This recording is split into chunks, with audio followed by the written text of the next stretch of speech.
First of all, a big thank you to everyone who's coming. We'll start with the Arizal. The Arizal actually talks about how in each and every generation it gets harder to observe Torah and mitzvos. And he talks about how, the Gemara also talks about this, how there's this concept of Yeridas Adoros. As the generations go on, the generations get lower and lower. It's not exactly what it means. I'm not going to go into it now. But just the mere fact of taking out a half hour or 25 minutes to learn on a Thursday night is a really big deal. So thank you, everyone, for coming. By way of introduction, has anyone heard about the Aish Kodesh? Does anyone know what this sefer is? Anyone familiar? Raise your hand if you're a little bit familiar. You've heard of it before. So the Aish Kodesh is the writings of the Piaseczner Rebbe. Who is the Piaseczner Rebbe? The Piaseczner Rebbe was part of a Hasidic dynasty. His, I think, grandfather or great-grandfather was the Me'or V'Shemesh, who was one of the Talmidim of the Baal Shem Tov, the leader of the Hasidic movement. And the Piaseczner Rebbe showed an incredible knowledge from a young age. He actually was ordained rabbi of his town Piaseczo at the age of 20.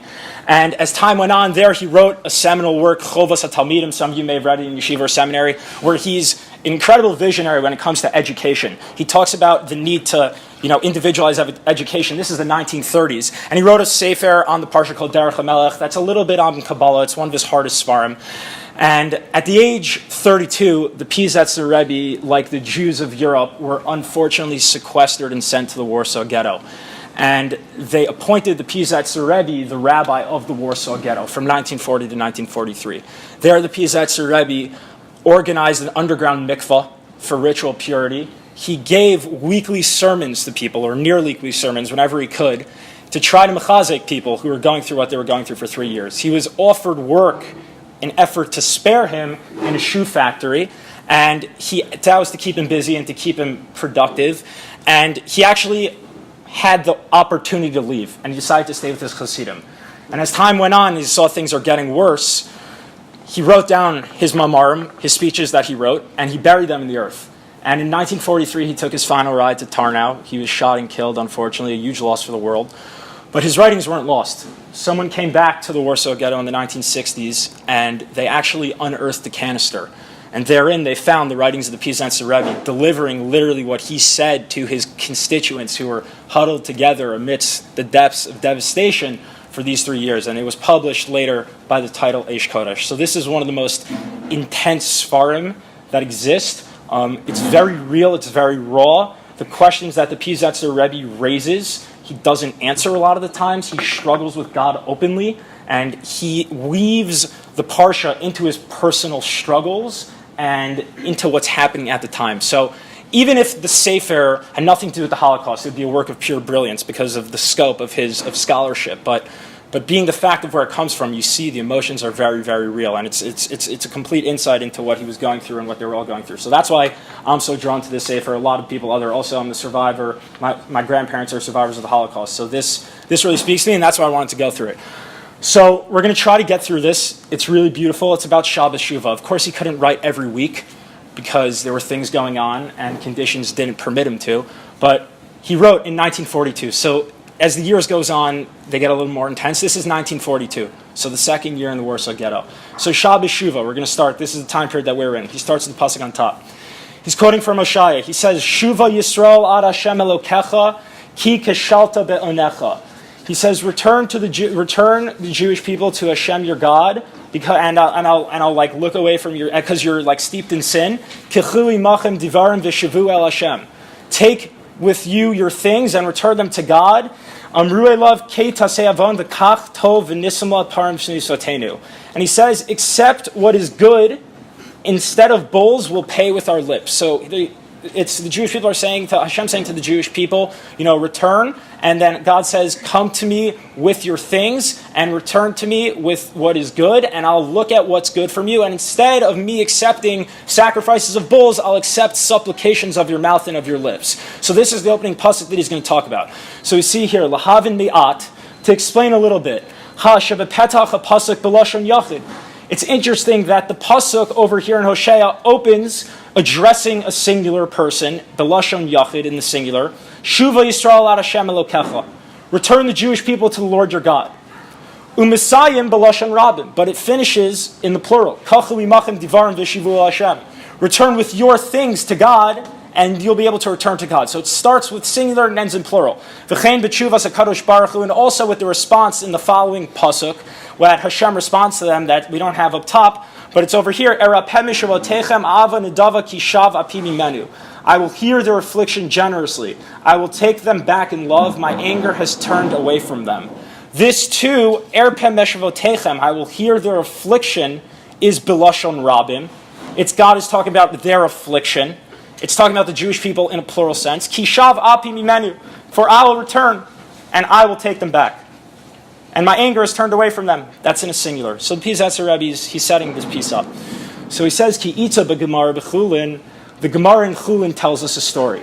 The Rebbe Pinchas bar Yair, Hishahalach l'pidyon shvuim. A story about Rebbe Pinchas, who was walking along the way on his quest to redeem captured Jews. Shenamar l'gnai nahara chaluk li miyacha. So he sees that on his way to redeem these captives, there's a river.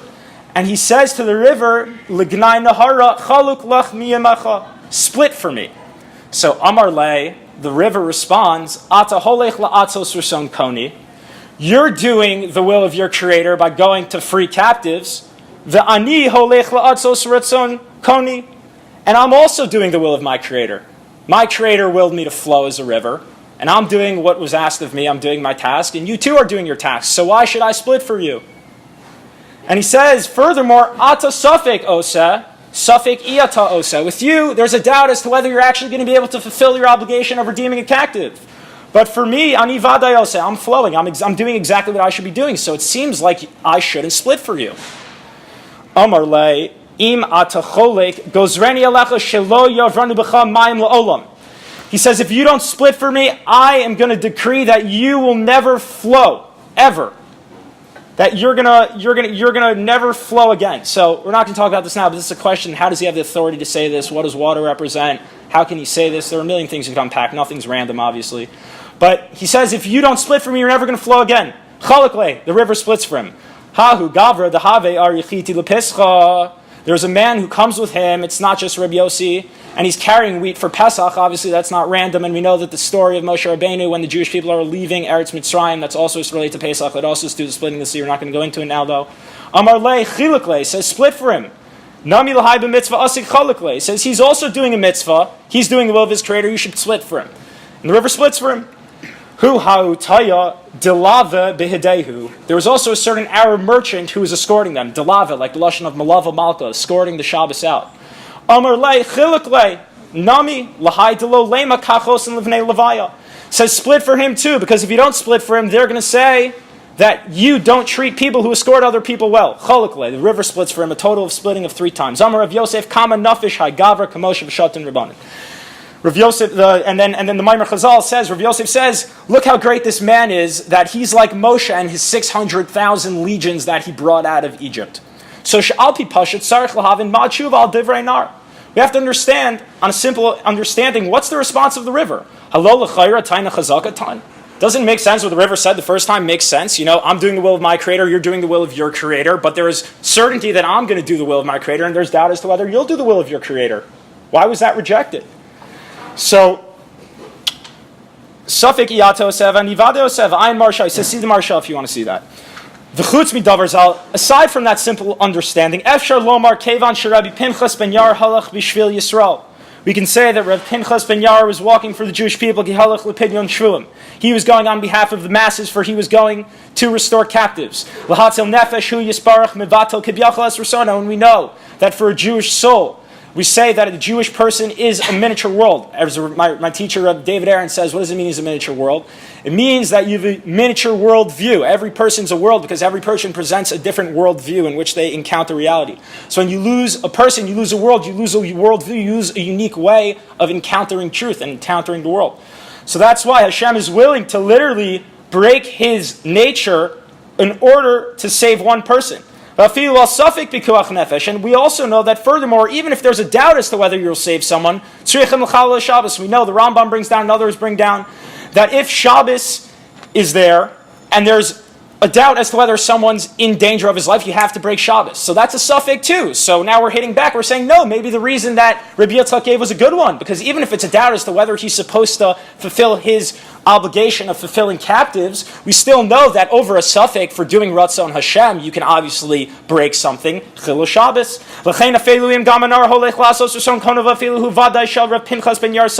And even if the river is doing what it's supposed to do and Reb Pinchas is doing something out of suffix, we know that even from a suffix you can save a soul from the Jewish people. As we bring the proof from Shabbos, if there's a doubt as to whether someone is sick or not, you break Shabbos, which is clearly God's will.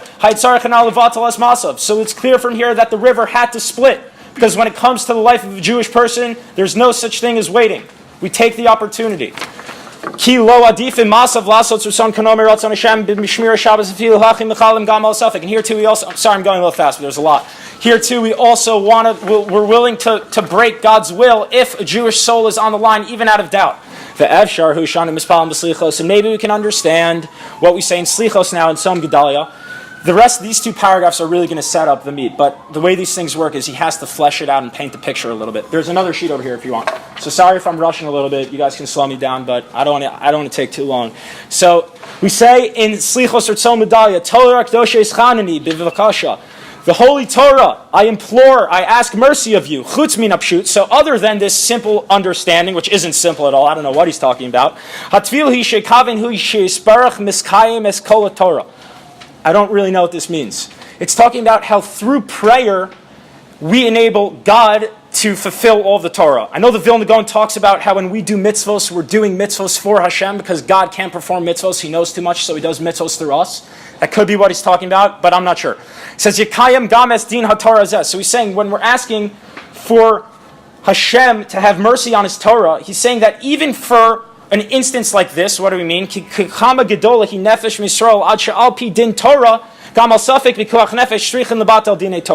saying how great is the soul of a Jewish person that according to the Torah, you're not supposed to mevatel ratzon Hashem.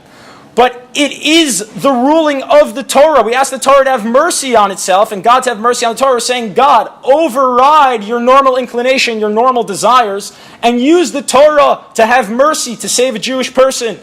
And it's a din Torah. It's according to the Torah. This is the right thing that we're supposed to do. So he's giving an explanation of what this means. Torah Kdoshes Chanani. Have mercy on the Torah. It's saying the Torah should have mercy on its own Torah. And use the logic of saving a Jewish person and override this decree. V'ata chelik Yisrael mi Yisrael. And now this, you'll see in the writings of the Aish Kodesh, he's weaving his personal story. He says, and now, there's a large fraction of the Jewish people, kol kach b'tzara, who are in immense pain, usakana, in danger, Rachmana litzlan, God forbid. V'zeh Torah Kdoshes Chanani. And that's what it means, God have mercy on your Torah.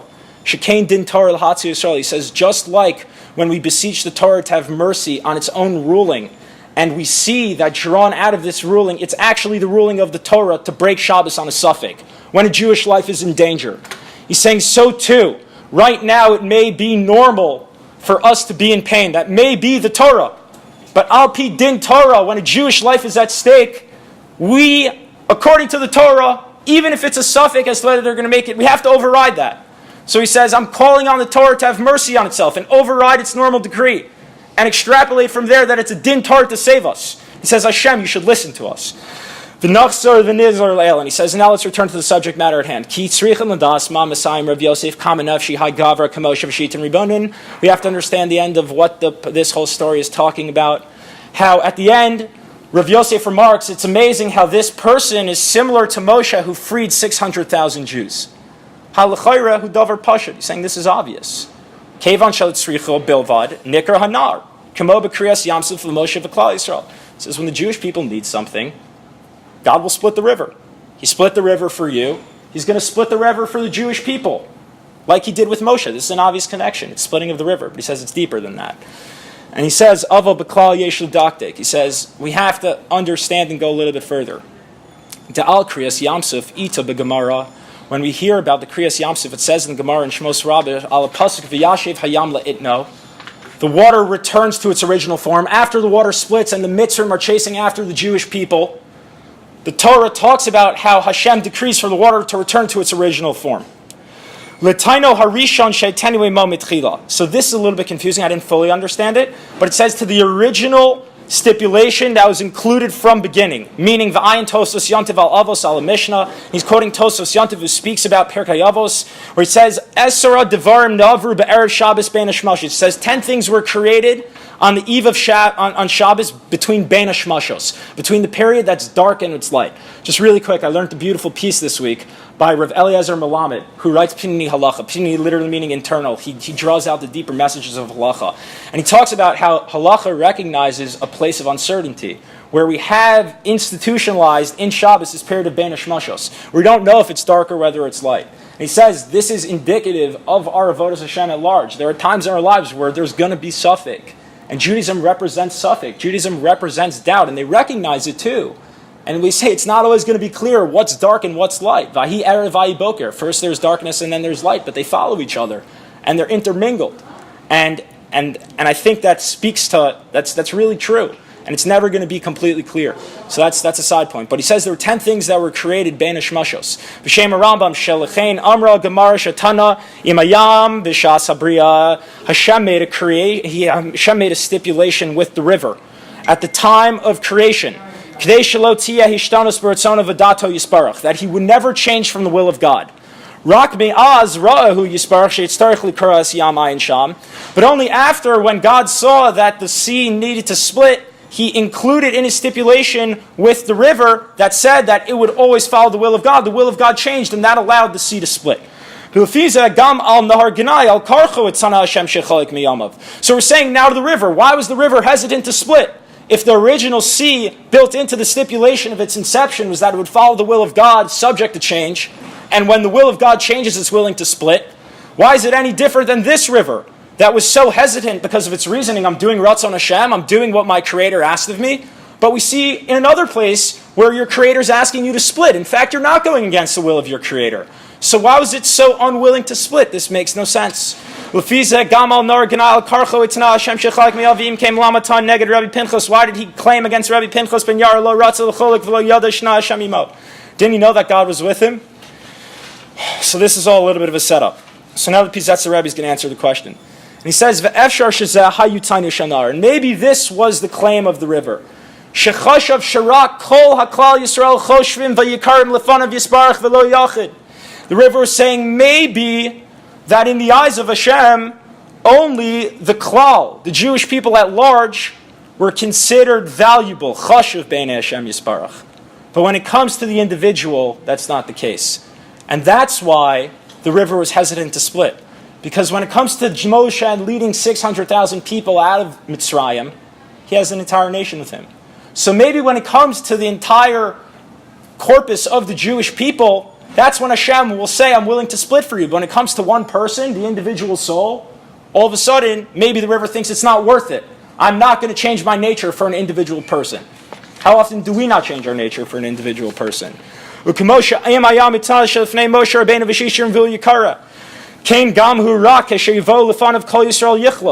everyone comes, he'll split.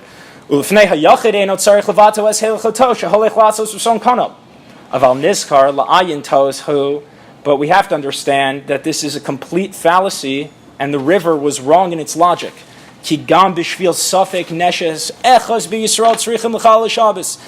not only do we split, and not only do we bend over backwards, and do we change our nature for one person. We bend over backwards, and the river should have split even if there's a doubt that one person is at harm. The individual person is chaviv b'nei Hashem yisbarach. It's not just the Jewish people by dint of the nation. You in and of yourself are valuable in front of God. And he says, Rav Yosef kama nafish hagavar k'Moshe v'shish Rabbeinu. And that's why it finishes with how great is this person, similar to the camp of Moshe Rabbeinu leading 600,000. Hayu shezeh hayu vikucham ubezen nitzchu Rav Pinchas ben Yair shehayu gavar nefesh echad miYisrael. Rav Pinchas showed the value of one soul from the Jewish people. Umikol shekain ezen nefashos yikarim heim lefanav yisbarach. He puts him in the same camp as Moshe Rabbeinu because he says, just like the river was willing to split for the masses, so too God is willing to split for the individual. The individual matters so much to God. It's not just the masses. And he says, he says, according to my humble opinion, this is something that's pashut for our time period right now. He says, when you see the word Yisrael spelled out. Yud, Shin, Resh, Amid, Aleph, Lamed, whatever it is, Yisrael. He's saying that this idea that not only the whole is valuable, rather the individual is valuable too. You have to understand this is crazy. He's saying this in the Warsaw Ghetto. He's nothing to eat. And he's gathering Jews together. He's trying to give them chizuk. And he's saying, even what you're going through, you still matter. Hashem still covets you. He doesn't just covet this big organism called Am Yisrael that once was and once will be. He covets you right now. And he says, we know that when spelled out, the Svarim bring down, as he brings here, Yisrael is spelled out as Yesh Shishim Rivo Osos Torah. There are 600,000 letters in the Torah. It's not actually 600,000, but with like Nikudos and stuff, it's around 600,000. If you look at the Trupp and whatever, we're rolling with it. You can look at Chabad. There's a whole article. I've actually done research on this. I was like, it's not whatever. And there's also Yeshishim Riboy Nashim Yisrael, and we also know that there are 600. Yisrael stands for Yeshishim Riboy Nashim Yisrael. There are 600,000 people in the Legion of Israel, each person corresponding to a certain letter. Ukishachasar Gam Os Echad. When one letter is missing, Kol Sefer Torah Pasul. We know that by Hilchos Sefer Torah, when one person is missing, the entire Torah is pasul. We think that the river is only willing to split when we have the entire Legion of Israel.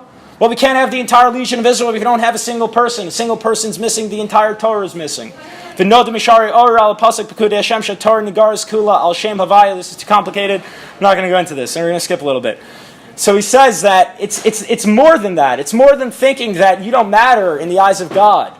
You do matter. It's not just this by dint of being part of this big organism. You too matter. But then he says, how can this relate to tshuva? And how can this relate to the time period that we're in right now?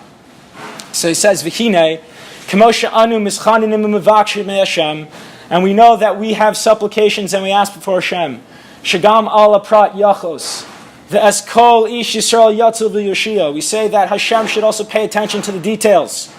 And every single Jew should be saved immediately from what they're going through, whether it's physical, whether it's emotional. Gam kain sarach kol ish prati meyatanu l'shuv b'tshuva. He's saying just like we ask for each and every person to be saved, just like through the river analogy, we know that for a suffix of one person, we have to override our nature. We're saying we know the value of one person, and we want to cry out to Hashem and say, recognize the value of each person. He says that it's that same individuality that comes back to us in these Aseres Yemei Tshuva.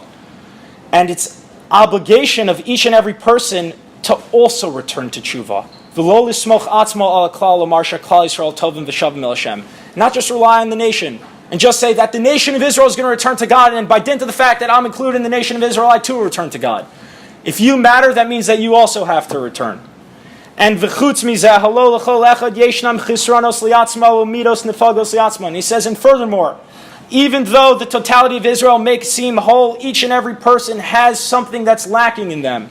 U'midos nefgamos. We all have inclinations and character traits in us that are pagum, that are stale, that are wrong. La'atzman shetzarich l'takin, that we have to fix for ourselves. V'lo rak mishum tikon of pagim. And it's not just that we need to fix them. It's not that we have to partake in this individual fixing of ourselves. It's more than that. It's that each and every person has something invaluable to contribute. And it says in Eitz Chaim, one of the seminal works of the Arizal 15th century Kabbalist who is known for hacking into the mind of the Zohar. And he revealed kind of the way that the Zohar should be learned, the foremost work of Kabbalah.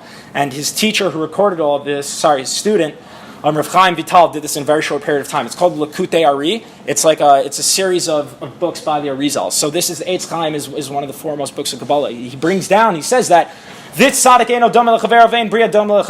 that you're not similar to your friend, your friend's not similar to you. And when one person has their avoda, they're revealing a certain light and a certain holiness that cannot be revealed by his friend. And what his other friend can't reveal. And this is crazy. He says, even now, in our times of immense pain and difficulty, v'harisos Yisrael, with the destruction of Israel,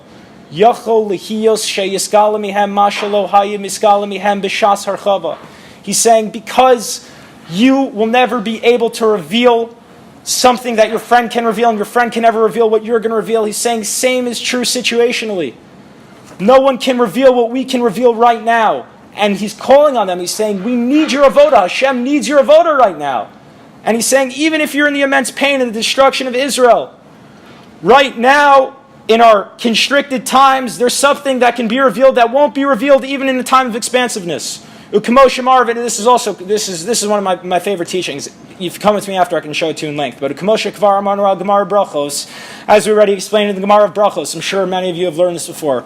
Rabbi Yossi, Sheshma Baskol, Nichnasin Levate Knasos, Levate Midrashos. I'm just going to say it outside.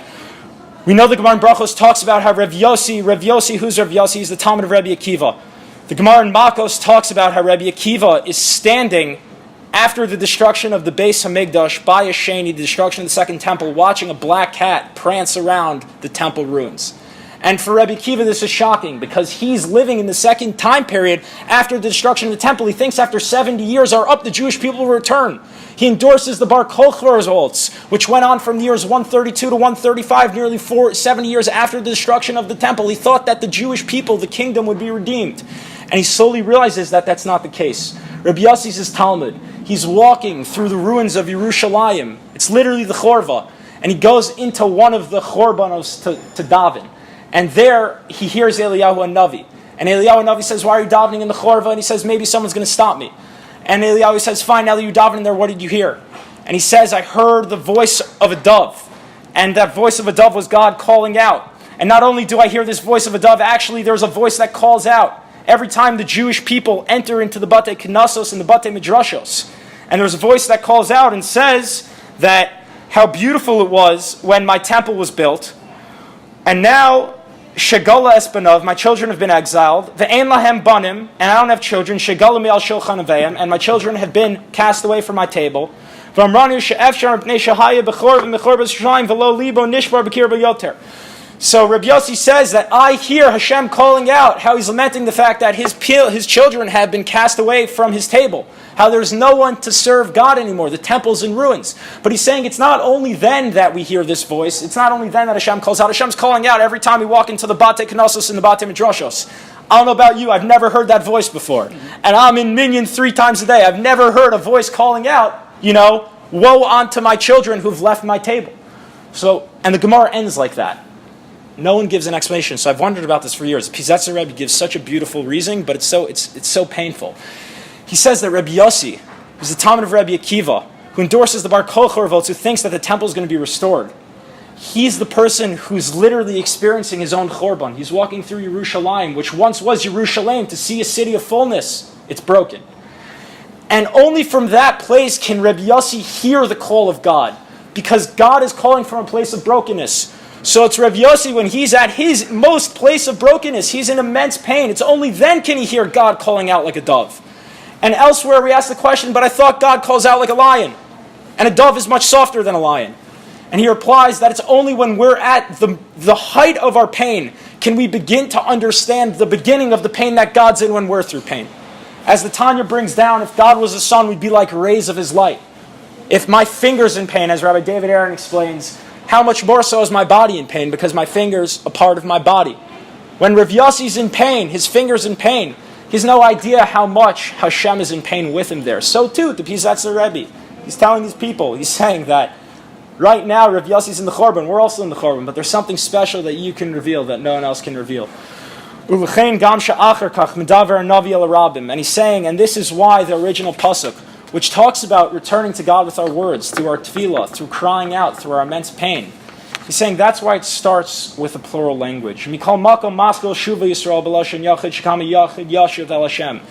and then it turns to the singular, because so too, the individual needs to return to God also. Everyone needs to return to God according to their individuality, not only because they can't rely on the klal, but because they have something special to reveal, regardless of their circumstance. V'gam came tshuva Hashem ar pem techem. That's why God's response of that I'll hear you also ends with plural and then goes to a singular. And then I'm just going to do the rest outside and we'll finish the one thing. It took a little longer than I expected. I don't want to hold you guys. But he laments the fact how this upcoming Rosh Hashanah Yom Kippur is not going to be like it was in Poland. How the screams and the joy and the intensive voda that the Piznetzer Rebbe had, it's not going to have the same Hasidim around him because of their circumstances. And he says he actually anticipated that it would be this way, with the Torah and the Tefillah being the same way that it was. And he says, and maybe there'll be 2 reasons. And he says that the 3 lines from the top on the last side. He says, he says our bodies are so stricken, we don't have any power. Avar mikol makom gam chutz mizeh rom shebechlal gam Rosh Hashanah v'gam Shabbos Tshuva eino behiros v'yislabos kamo az. And he says it's not like it was before. And he says I'll give you two reasons.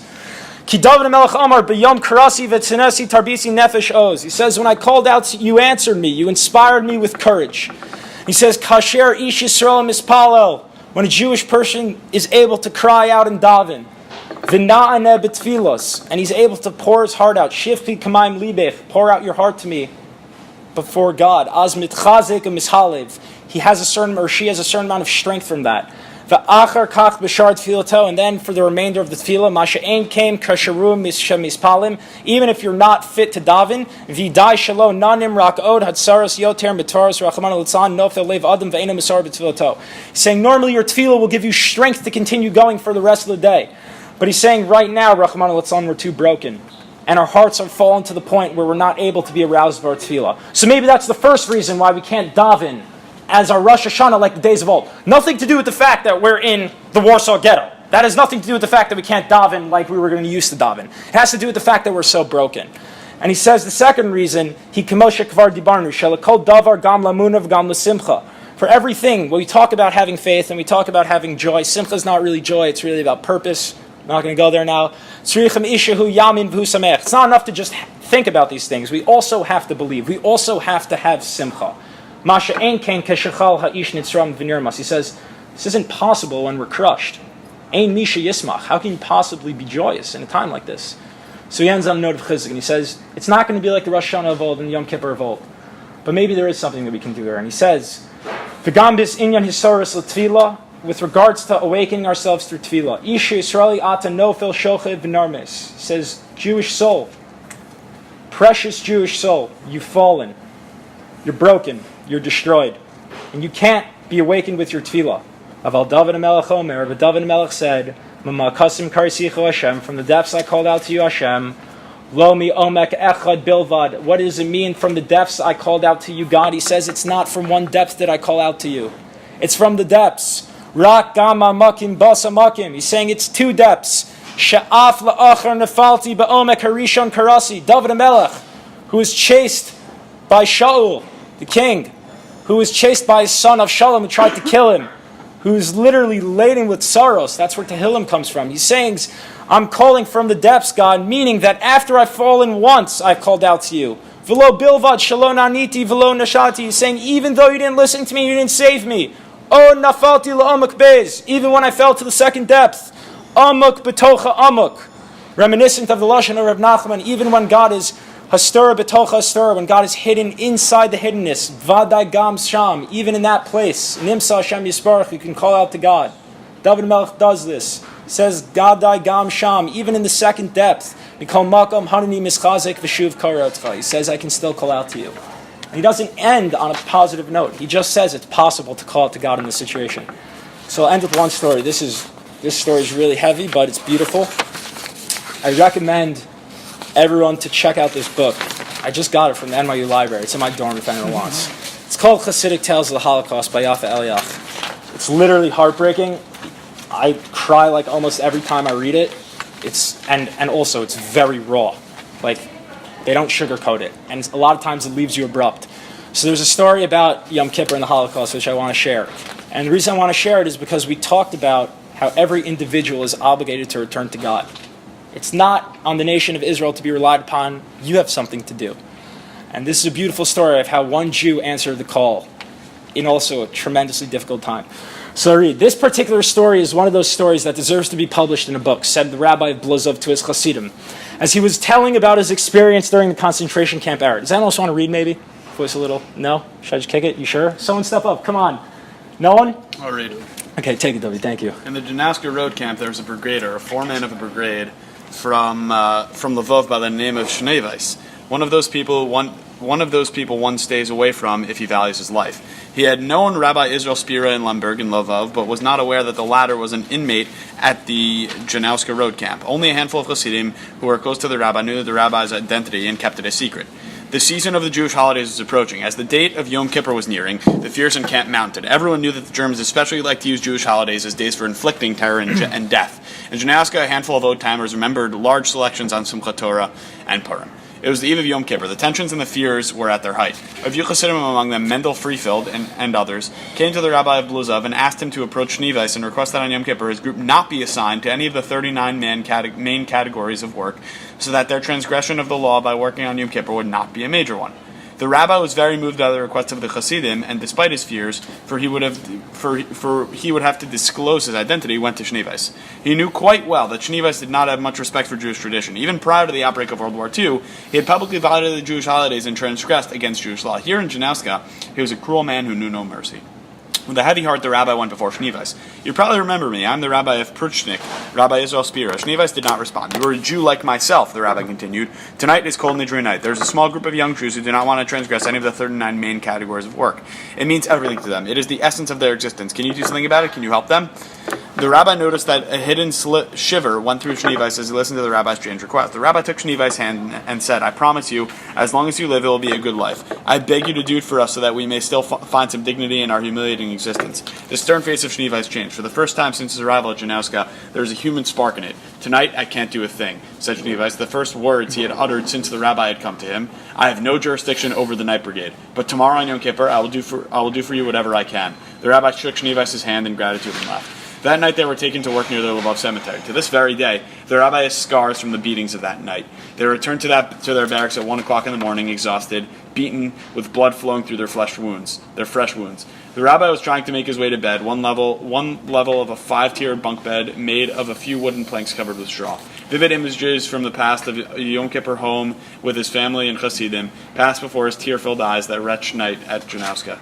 Suddenly the door opened into the barracks, and out came a young Chassid named Ben Zion. Rabbi, we must recite Kol Nidre. Who can say Kol Nidre now? The rabbi replied. The people can't even stand on their feet.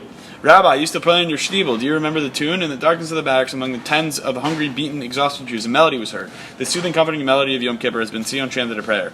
And pardon shall be granted to the whole congregation of Israel and to the stranger who sojourneth among them. In dread and in awe do the will of their master. And all of them open their mouths in holiness. Okay, I'll take it. Thank you, Dovi. So, Rabbi, the heart wants to hear a prayer. We must say Kol Nidre. As Ben Zion was talking to the rabbi, about 20 men that gathered around them. How could he refuse? He took out his prayer shawl, which he kept well hidden underneath the straw on his bunk bed, and was about to begin to chant the Kol Nidre. No one knew how, but the news spread fast. In barracks number 12, they were chanting the Kol Nidre. In the dark shadows of the Janowska barracks, one could see dark shapes against the barrack walls as they made their way to barracks number 12. They recited with the rabbi whatever they could recall from memory. When they reached the prayer, Shema Kolenu, Hashem Elokeinu Chus V'Rachem Aleinu, their voices were drowned in tears. In the morning, the rabbi and a small group of young Hasidim were summoned to Shlomo's cottage. I heard that you prayed last night. I don't believe in prayers, Shlomo told them. On principle, I even oppose them. But I admire your courage, for you all know well that the penalty for prayer in Janowska is death. With that, he mentioned them to follow him. He took them to the SS quarters in the camp to a large wooden house. You fellows will shine the floor without any polish or wax, and you, Rabbi, will clean the windows with dry rags, so that you'll not transgress any of the 39 major categories of work. He left the room abruptly without saying another word. The rabbi was standing on a ladder with rags in his hand, cleaning the huge windows while chanting prayers, and his companions were on the floor polishing the wood and praying with him. The floor was wet with our tears. You can imagine the prayers of that Yom Kippur, said the rabbi to the Hasidim who were listening to his tale, while he was wiping away a tear. At about 12 o'clock noon, the door opened wide, and into a room stormed 2 angels of death, SS men in their black uniforms. May their names be obliterated. They were followed by a food cart filled to capacity. Noontime, time to eat bread, soup, and meat, announced one of the 2 SS men. The room was filled with an aroma of freshly cooked food, such food as they had not seen since the German occupation. White bread, steaming hot vegetable soup, and huge portions of meat. The tall SS man commanded in a high-pitched voice, "You must eat immediately, otherwise you will be shot on the spot." None of them moved. The rabbi remained on the ladder, the Hasidim on the floor. The German repeated the orders. The rabbi and the Hasidim remained glued to their places. The SS men called to Shunais, "Shunais, if the dirty dogs refuse to eat, I'll kill you along with them." Shunais pulled himself to action, looked at the German directly in the eyes, and said in a very quiet tone, "We Jews do not eat today. Today is Yom Kippur, our most holy day, the Day of Atonement." "You don't understand, Jewish dog," roared the taller of the 2. "I command you in the name of Führer and the Third Reich." Shumois composed his head high, repeated the same answer. "We Jews obey the law of our tradition. Today is Yom Kippur, a day of fasting. The German took out his revolver from its holster and pointed it at Shunai's temple. Shunais remained calm. He stood still, out of tension, his head high. A shot pierced the room. Shunais fell. On the freshly polished floor, a puddle of blood was growing bigger and bigger. The rabbi and the Hasidim stood as if frozen in their places. They could not believe what their eyes had just witnessed. Shunais, the man who in the past had publicly transgressed against Jewish tradition, had sanctified God's names publicly and died a martyr's death for the sake of Jewish honor. Only then, on that Yom Kippur day in Janauska, said the rabbi to his Hasidim, did he understand the meaning of the statement in the Talmud, that even the transgressors in Israel are as full of good deeds as a pomegranate is filled with seeds. And the last, you can look at this on your own. It's a story about Rav Chanina ben Tredon. I'm not going to do it, but the end from it is there is one who acquires a share in the world to come in one moment, such as the executioner, and there is one who acquires a share in the world to come after many years of toil, such as Rav Chanina ben Tredon. There are times throughout the year where we may feel that our entire year of tshuva has been building and we've acquired the world to come through what we've been building this year. And it's required of us to take many actions to return to God and to return to a place where we view ourselves as part of the Jewish people.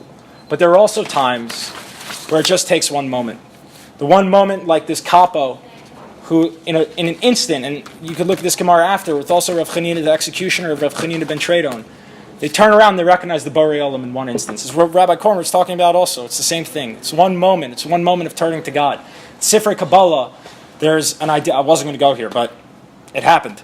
The Sifrei Kabbalah talk about how Rosh Hashanah is the Nesira. It's, in the beginning, there was just Adam, who was male and female. And then Adam and Chava split from Adam. They turned into two people. And the Sfarim talk about how the relationship between Adam and Chava can be used to understand our relationship with God. And how on Rosh Hashanah, the Jewish people are connected to God, just like Adam and Chava originally connected, but they're back to back. They're achar v'achar. They don't realize that they're always connected to Hashem. That's Rosh Hashanah. And the shofar is supposed to awaken within us an understanding that we are connected to God. But in order to realize that, in order to turn to God and realize that we're connected and to look at Him, we need to be separated. And Rosh Hashanah, the Sfarim talk about in Kabbalah how that's the act of the Nesira, the sawing in half. And the Saras Yemei Tshuva are the time period where we experience separation. We experience hurt. But it's only through the Nesira, it's through the separation of being back to back and not looking at each other that we can literally teshuva, return, we can pivot ourselves. And we can come to a place that's panim el panim. We can come to a place where we're literally looking at God. The Kohen Gadol on Yom Kippur goes lifnai lifnim to the Kodesh HaKadoshim, the Lashon of panim el panim. He's face to face with God. But it's all of us. We have to understand that God's not out there and running over here. We're always connected to God. We don't realize it. Tshuva is recognizing who we are. And it's the Kohen Gadol who goes lifnai lifnim, who's able to look panim el panim towards Hashem Yisparach, towards who we really are. So I give us the bracha that we'll all be able to have the schus to do this coming Rosh Hashanah and Yom Kippur, this Saras Yemei Tshuva, to be able to look panim el panim. I really didn't think it would head in this direction, but it did, thank God. And to understand that there are moments in our lives that we can take one moment and express the totality of who we are. And it's true that our tshuva process is also a process, but it can also be one moment. And I'm sure that each and every one of us have one midah that we need to fix, or one awkward phone call that we need to make, or one person that we need to show up to and speak to and look in the eye and get that done. I made like 4 phone calls in Shana about it. It was not fun. But it's one moment. It's one moment. It's one moment where you can redeem the essence of who you are. And we should have the strength, just like the Pizatzer Rebbe is calling on his chevra, that no matter what they're going through, Hashem needs our avoda. It's on us to reveal something that no one else can reveal. And we should all be zocha to return to Hashem, to bring the Gula Shmitis, V'mira, B'mhera, V'yamenu. Amen. Amen. Shkoyach.